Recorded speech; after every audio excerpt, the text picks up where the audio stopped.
हरे कृष्णा। तो आप सभी भक्तों को सबसे पहले रामनवमी की हार्दिक बधाई, बहुत बहुत शुभकामनाएं। और इसी के साथ आज हमारा अंतिम दिवस है। हम श्री रामायण पढ़ रहे हैं वाल्मीकि कृत, और उसमें भी सुंदरकांड का पाठ कर रहे हैं। तो आज सुंदरकांड का समापन समारोह है, तो आप सभी कृपया करके ध्यान से सुनिए। हमने चर्चा की थी कि हनुमान जी ने सीता माता से विदा ली थी अशोक वाटिका के अंदर, और फिर वो जो है जंप लगा कर आए थे वापस लंका में, लंका में नहीं, जहाँ से वो चले थे महेंद्र पर्वत पर, और अपने सारे वानर मित्रों से वो मिल रहे थे। अब वो बता रहे हैं मैंने क्या क्या किया, मुझे क्या मिला, कौन कौन से राक्षस ने मुझे क्या कहा, और सीता माता को मैंने कैसे ढूंढा, और पूरी फाइटिंग डिशुम डिशुम सब कहानी बता रहे हैं। वानर लोग उछल रहे हैं, उनको बड़ा मजा आ रहा है सुनने में। भयंकर राक्षसनियों के द्वारा लगातार सीता सताए जाने के कारण सीता को असहनीय दुख होता है। यद्यपि रावण उन्हें अपना सर्वस्व प्रदान करना चाहता है, किंतु सीता उसका तिरस्कार करती है, क्योंकि वे अपने स्वामी के रूप में राम के अतिरिक्त और किसी को नहीं जानती है। राम के सतत चिंतन के कारण ही वे अभी तक जीवित हैं। यदि उन्हें शीघ्र जाकर मुक्त ना किया गया तो वे निश्चित रूप से प्राण त्याग देंगी। तो सीता माता ने बार बार हनुमान जी को कहा था, हनुमान मेरी मुक्ति करा देना, हनुमान राम जी से कहना जल्दी आए, हनुमान सबको बोलना मेरे को जल्दी से, मेरा प्राण संकट में, मैं शरीर छोड़ दूंगी। बार सीता माता ने कहा था, तो हनुमान जी ने वही बात आगे अपने दोस्तों को बताई। अतः हम अतिशीघ्र लंका पर आक्रमण करके सीता को ले आए और किष्किंधा में राम के पास पहुंचा दें। मतलब राम जी को जाने की जरूरत नहीं है, राम जी को क्यों कष्ट देना है, हम लोग खुद ही आप पे जाएंगे और मारपीट के सीता माता को वापस ले आएंगे और राम जी को दे देंगे। मैं जानता हूं कि मैं या अंगद अकेले ही सभी राक्षसों को परास्त कर सकते हैं। What a confidence level. यदि सीता का पता लगाने के अतिरिक्त हम उन्हें छुड़वा कर ले आए तो सोचो कि राम कितने प्रसन्न होंगे। वस्तुतः मैं सरलता से सीता को यहाँ अपने साथ ला सकता हूँ, किंतु मुझे ऐसा करने की अनुमति आपके द्वारा प्रदान नहीं की गई थी, इसलिए मैंने ऐसा नहीं किया। तो देखो, जब तक सेवक को अनुमति नहीं मिलती तब तक उसको सेवा नहीं करनी चाहिए। जनरली क्या होता है, बहुत अच्छे से सेवा करते हैं गुरु के लिए, प्रभु के लिए, माता के लिए, या टीचर के लिए, फ्रेंड्स के लिए, या अपने लाइफ पार्टनर के लिए, या फिर डिवोटी लाइफ के अंदर अपने दूसरे डिवोटी फ्रेंड्स के लिए। मैंने कितनी अच्छी उम्मीदों से ये आपके लिए किया है, वो कहता है अरे ये तूने क्या कर दिया, इसके करने की वजह से तो ये अच्छा, पहले मैंने इतनी मेहनत करी, तो उसके बाद क्या अपने आप को भी खिन्न हो जाता है, सामने वाला भी व्यक्ति दुखी हो जाता है। तो हमें सेवा तब करनी चाहिए जब हमें ऑर्डर मिला हो, नहीं तो अगर हमारे मन में कुछ इच्छा है, हमारे भाव है भाई ऐसा करेंगे, तो एक बार परमिशन ले लेनी चाहिए। हनुमान जी से हम टीचिंग्स ले रहे हैं, सुंदरकांड में बहुत सारी टीचिंग्स हमको मिली हैं हनुमान जी के जीवन से। तो हनुमान जी ने कहा इसलिए मैंने नहीं किया। तब अंगद ने बताया, एक बार अश्विनी कुमारों को सम्मान देने के लिए भगवान ब्रह्मा ने अब उनके पुत्रों मैंद और द्विविद को वरदान दिया था कि युद्ध में कोई उनका वध नहीं कर सकेगा। इस कारण ये अभिमानी वानर देवताओं की को ले आएंगे। राम जी को टेंशन देने की आवश्यकता ही नहीं है। जाम्बवन ने कहा, हे राजकुमार, तुम्हारी योजना में गंभीरता का अभाव है। जाम्बवन थोड़े बूढ़े बुजुर्ग आदमी हैं, तो वो कह रहे, देखो तुम बच्चों जैसी बातें कर रहे हो, हमें केवल सीता का पता लगाने की आज्ञा दी गई थी, उन्हें मुक्त करने के लिए युद्ध करने की आज्ञा हमें नहीं दी गई थी। अभी जितनी राम जी ने बोली है वो उतना काम करिए, आप लोग ज़्यादा आगे जाने की आवश्यकता नहीं है। यदि हम सफल भी हो जाएं तो मेरे विचार में इस कार्य में राम को अप्रसन्नता होगी, क्योंकि सभी वानरों के समक्ष उन्होंने यह प्रतिज्ञा की थी कि वे रावण का वध करके सीता को लेकर आएंगे। तो अगर आप लोग लिए तो राम जी की प्रतिज्ञा क्या होगा। अंगद, हनुमान और अन्य वानरों ने जाम्बवन के परामर्श को स्वीकार किया। अविलंब उन्होंने किष्किंधा की ओर प्रस्थान किया। अब किष्किंधा में राम जी बैठे हैं। मार्ग में जाते हुए वानर सुग्रीव द्वारा अधिकृत मधुवन नामक एक दिव्य वन में पहुंचे। मधुपान की इच्छा से उन्होंने अंगद से वहां पर कुछ देर रुक जाने का आग्रह किया। कुछ मधुपान पी ले भैया। वन में जाकर वानरों ने फल मूल खाए तथा मधुपान किया। कुछ ही समय में वे सभी मदोन्मत्त हो गए। तो पी के पूरा कहते ना टुन हो गए। वानर सोचिए पी के हो गए, तो उनकी हंसते गाते नृत्य करते हुए वे कोलाहलपूर्ण ढंग से इस प्रकार क्रीड़ा करने लगे कि वह सुंदर उद्यान उजड़ता ही उजड़ता चला गया। वो तो सारा उद्यान ही उजाड़ दिया उन्होंने। इस उद्दंड व्यवहार पर उस उद्यान का प्रबंधक दधिमुख अत्यंत क्रोधित हुआ। जब उसने आकर वानरों को ऐसा करने से रोका, तब उन्होंने उससे अपमानजनक कटु शब्द बोले। तब उद्यान की सुरक्षा का प्रयास करते हुए दधिमुख उनमें से कुछ को डांटने डपटने लगा, कुछ को समझाने के और कुछ को अपने हाथों से पीटने भी लगा। दुर्भाग्य से इस पर वे मदोन्मत्त वानर क्रोधित हो उठे। उन्हें गुस्सा आ गया, मारता है हमको। वे दधिमुख के ऊपर कूद पड़े, गोरिल्ला वॉरफेयर, और उसे लात मारने, काटने और खरोचने लगे। हनुमान जी ने भी वानरों को उत्साहित किया और कहा, तुम्हें जैसी इच्छा हो वैसा करो। तुम्हें रोकने का प्रयास करने वाला तुम्हें रोकने वाले का प्रयास करने वाले को मैं देखता हूँ, कौन तुम्हें रोकेगा। अंगद ने भी इस मत का समर्थन किया और इस प्रकार वानरों ने निर्भीक होकर उस उद्यान के प्रहरियों को पीटा, उद्यान को उजाड़ा, अंततः दधिमुख को छोड़ दिया और वानरों ने अपनी क्रीड़ाओं को जारी रखा। कुछ वानर लेटे हुए थे तो कुछ कोलाहल मचा रहे थे। तब उद्यान के सभी प्रहरी दधिमुख के पास वानरों के दुर्व्यवहार के कारण असंतोष प्रकट करने गए। क्या ये बंदर कहाँ से आ गए, कैसा देखो इन्होंने खराब कर दिया हमारा सारा खेती तो नहीं थी, हमारा सारा पार्क, हमारा गार्डन खराब कर दिया। तब प्रबंधक ने उन्हें आश्वस्त किया कि वह उनके उपद्रव को शांत करेगा। दधिमुख ने एक विशाल वृक्ष उखाड़ा और प्रहरी उसके पीछे विशाल पत्थर लेकर चले। जैसे ही प्रहरी आगे बढ़े, हनुमान तथा अन्य वानर उनसे संघर्ष के लिए तैयार हो गए। हनुमान जी तैयार हो गए, अच्छा आ रहे हैं हमसे लड़ने के लिए। और फिर क्या हुआ, नशे के प्रभाव में अंगद ने दधिमुख को पकड़ लिया और उसके चचेरे दादा थे, जो उसके चचेरे दादा थे, दधिमुख अंगद के चचेरे दादा थे, और उसे भूमि पर गिराकर निर्दयता पूर्वक पीटने लगे। अंततः जब दधिमुख को छोड़ वह सभी प्रहरियों को लेकर सुग्रीव से मिलने इस आशा से गया कि राजा वानरों को उनके दुर्व्यवहार के लिए अवश्य ही मृत्यु दंड देंगे। जब दधिमुख ने किष्किंधा पहुंचकर सुग्रीव को प्रणाम किया, तब राजा ने देखा कि वह अत्यंत क्रोधित था। तब दधिमुख ने उन्हें अंगद और उसके साथियों द्वारा किए दुर्व्यवहार के विषय में समूची कथा सुनाई। उस समय वहां राम और लक्ष्मण भी थे, यह देखने के लिए आए हुए थे कि क्या हुआ है। और सुग्रीव ने बताया, अंगद अपने दल सहित अभी मधुवन में है। उनके रुक्ष व्यवहार के वर्णन से ऐसा प्रतीत होता है कि वे अपने लक्ष्य में सफल हो गए हैं। मुझे विश्वास है कि हनुमान ने सीता का पता लगा लिया है, अन्यथा वानर ऐसा स्वच्छंद व्यवहार करने का साहस नहीं करते। जैसे अभी लोग करते हैं ना कि चलो काम खत्म हो गया, पार्टी करते हैं पार्टी, तो यहाँ पे वानरों की पार्टी चल रही है। यह सुनकर राम और लक्ष्मण प्रसन्न हो उठे।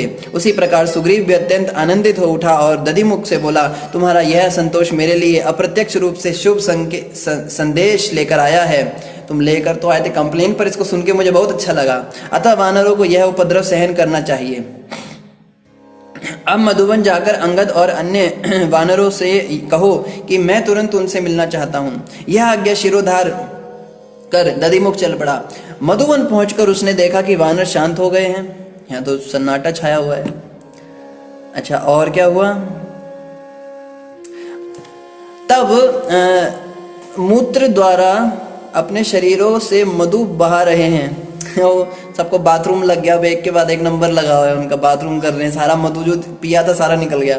तब दधिमुख अंगद के पास जाकर मधुर वचन में बोले, तुम्हें और तुम्हारे दल को उद्यान में आनंद मनाने से रोकने के लिए मुझे क्षमा करें। हे राजकुमार, तुम्हारे पिता के अनुज तुम्हारे आगमन का समाचार सुनकर अत्यंत प्रसन्न हैं और चाहते हैं कि तुम तुरंत किष्किंधा लौट आओ। अपने अनुचरों की ओर मुड़कर अंगद ने कहा, मेरे विचार में हमें तुरंत किष्किंधा लौट कर जाना चाहिए। एक राजकुमार होने पर भी मैं स्वयं को आप सभी से श्रेष्ठ नहीं समझता हूँ। मैं वही करूँगा जैसे आप सभी निर्धारित करेंगे। मतलब मैं परमिशन ले रहा हूँ कि चलना चाहिए नहीं चलना चाहिए, बताइए क्या करें। मैं आपके आदेश के लिए प्रतीक्षारत हूँ। उनके प्रस्ताव से पूर्ण रूप से संतुष्ट वानरों ने उत्तर दिया, हे राजकुमार, आपकी नम्रता और आपके श्रेष्ठ व्यक्तित्व में के सर्वथा अनुरूप है। यह आपके और अधिक सौभाग्यशाली होने की योग्यता को सूचित करता है। अब हमें अविलंब प्रस्थान करना चाहिए, क्योंकि सुग्रीव और राम हमारी प्रतीक्षा कर रहे हैं। उनको हमने रिपोर्ट नहीं दी अभी तक क्या हुआ है, सीता माता मिल गई हैं। तत्पश्चात सभी वानर प्रक्षेपास्त्र से फेंके गए पत्थरों की भांति किष्किंधा की ओर चल पड़े। मतलब जैसे एक वो मशीन होती है ना पत्थर फेंकने की, उसको ऐसे फेंकते तो एकदम उस स्पीड से गए वो लोग किष्किंधा। दूर से आते हुए वानरों को देखकर सुग्रीव शोक संतप्त राम के निकट जाकर कहने लगे, अंगद आ गया। मुझे ज्ञात था कि वह बिना लक्ष्य को प्राप्त किए किष्किंधा लौटकर आने का साहस नहीं करेगा। अगर उसका काम नहीं हुआ तो आता ही नहीं। अपने लक्ष्य को प्राप्त करने में असफल होकर और सीता का पता लगाए बिना वह पितामह भगवान ब्रह्मा द्वारा मेरे पिता ऋक्षराज को दिए हुए मधुवन उद्यान को उजाड़ने का साहस नहीं करेगा। शीघ्र ही अंगद का दल राम की उपस्थिति में किष्किंधा लौट आया। हनुमान ने उत्साह पूर्वक घोषणा की, सीता सुरक्षित है, वे पवित्रता की प्रतिज्ञा पर अटल हैं और एक बार भी रावण के आग्रह को उन्होंने स्वीकार नहीं किया। नेत्रों में प्रेम और आदर का भाव लिए राम ने हनुमान की ओर देखा। हनुमान जी की आंखों में आंसू आ रहे हैं और प्रेम और आदर का भाव लेके हनुमान जी कहते हैं कि सीता माता बिल्कुल ठीक है, उन्हें कोई उनकी पवित्रता को हानि नहीं हुई। सभी वानरों ने सुग्रीव, राम और लक्ष्मण को प्रणाम किया। जय हो। यह शुभ समाचार मन में रख पाने में असमर्थ सभी वानरों ने हनुमान के उन कथनों को पुनः दोहराया जिसमें उन्होंने सीता के विषय में सूचना दी थी। कोई आगे कह रहा है, अरे आपको पता है हनुमान जी वहां गए थे तो राक्षस ने घूम रहे, तू कहते तू चुप रहे, तू आपको पता है वो बीच में इतनी बड़ी वो राक्षसनी आ गई थी परछाई पकड़ने, वो कहते तू भी चुप रहे। तो ऐसे सब बंदर आके राम जी को सुना रहे हैं। राम जी बड़े खुश हो रहे हैं। और क्या हुआ, दक्षिण दिशा की ओर मुड़कर हनुमान ने उन सारी घटनाओं का वर्णन किया जो सीता को खोजने के लिए जाते समय घटी थी। हनुमान जी ने कहा रुको मैं बताता हूँ, मैं पूरा डिटेल में बताऊंगा। तब उन्होंने सीता के द्वारा दिया हुआ ललाट का रत्न जड़ित आभूषण राम को दिया। ये देखिए ये भेजा है। अच्छा फिर क्या हुआ, और कहा जनक सुता की भक्ति पूर्ण रूपेण आप पर केंद्रित है, आपके वियोग में वे किसी तरह से जीवित मात्र हैं। तब हनुमान ने सीता द्वारा भेजा हुआ संदेश सुनाया, कैसे इंद्र के पुत्र ने कौवे का रूप धारण करके उनके स्तनों को खरोंचा था, कैसे राम ने लाल रंग के द्रव्य से उनके मुख को अलंकृत किया था। राक्षसनियों द्वारा सताए जाने के कारण यदि 1 मास के भीतर राम उन्हें मुक्त करवाने नहीं आए तो वे निश्चित ही अपने प्राण त्याग देंगे। सारी बातें बताई। राम ने हनुमान की बातें सुनते ही सीता द्वारा दिए हुए उस आभूषण को अपने हृदय में लगाया और लगाए रखा और उनके एवं लक्ष्मण के नेत्रों से अविरल अश्रुपात होने लगा। राम जी बस रोने लगे, सीते सीते सीते।